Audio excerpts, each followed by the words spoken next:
Welcome, Hades here. In this video, I want to show you how to do this. Last year I made this video on drawing the figure with boxes and cylinders to help you understand perspective in the figure. This time I want to give you some more info and I'll show you how you can study this from reference. And also, how you can get feedback from me if you do these studies. Speaking of which, I have a few announcements.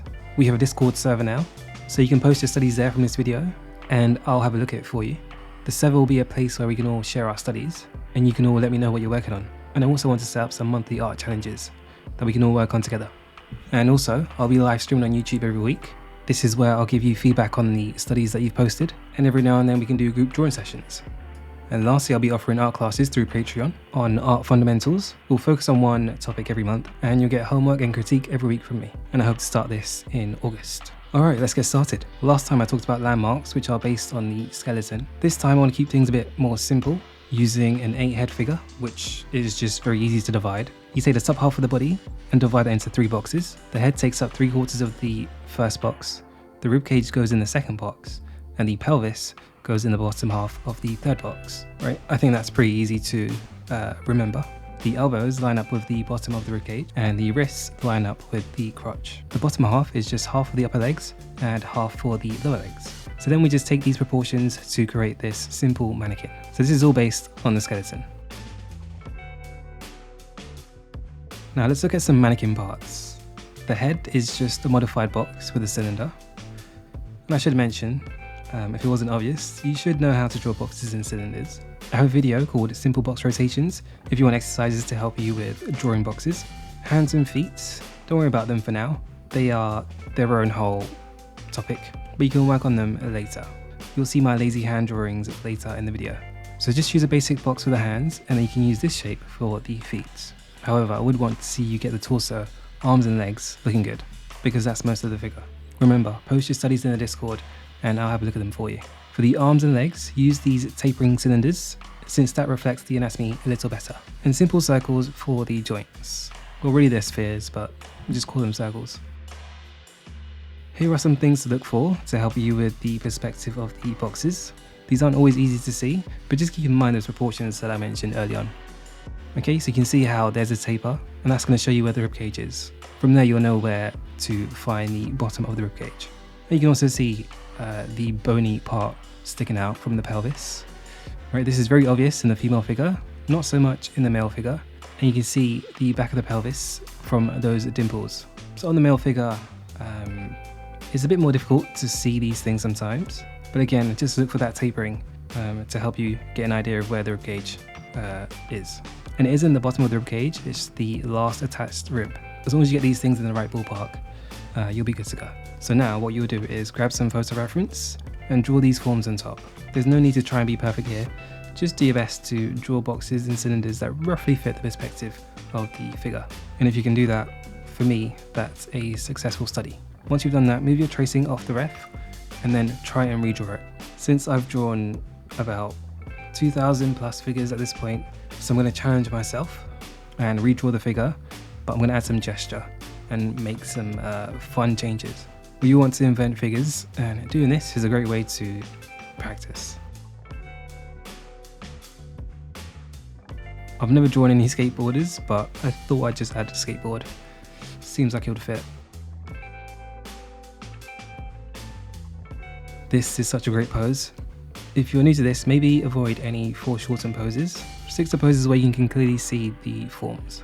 And if you want, add a difficulty as you go.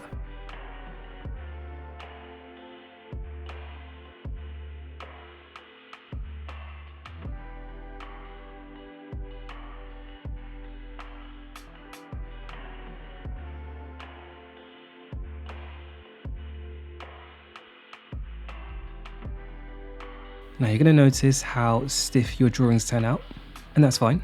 But if you can use gesture, I'd really encourage you to try and add some.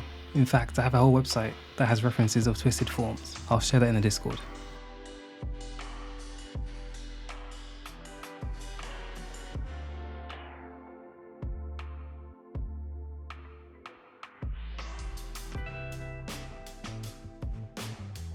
I think I'm quite happy with the way this one turned out. Now before we continue, I just want to say one thing, and that is, once you get good at this, be sure to move on. start learning organic forms, right? Because your end goal is to draw the figure with a beautiful shape design, and there'll be little areas where you suggest form. I think there's quite a few people who get stuck studying perspective, and then your drawings end up being stiff, like mine were. So the quicker you can move on to shape design, the better. The quicker you can move on, the more appealing art you're going to be able to make. But don't rush, of course. Take your time and learn the forms. Now back to practice. Great pose here again. When I'm redrawing this, I use rhythm to guide me on how I could push the pose.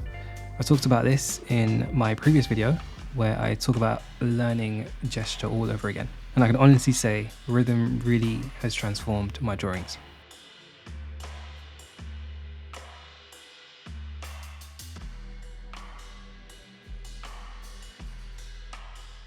This pose here was a bit challenging. Struggle is all part of the process though. I honestly struggle with art every single day, but learning my fundamentals and breaking down professional work always helps me.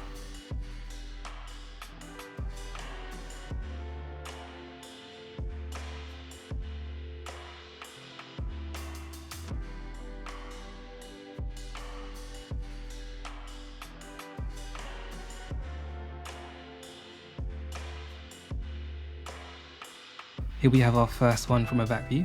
I think these might be easier.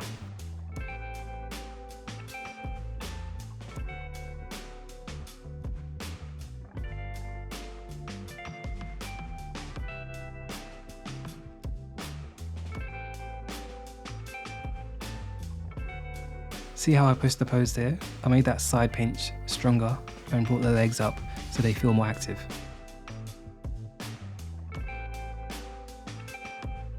So don't forget to share your studies with me in the Discord. I'm really looking forward to seeing everyone's work.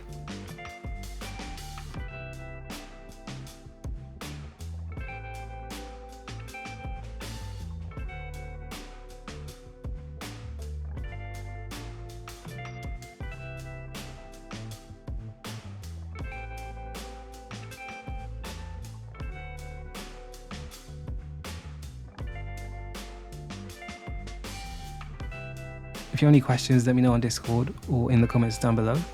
Be sure to subscribe so you don't miss the live streams and future videos. I'll see you all in the next one.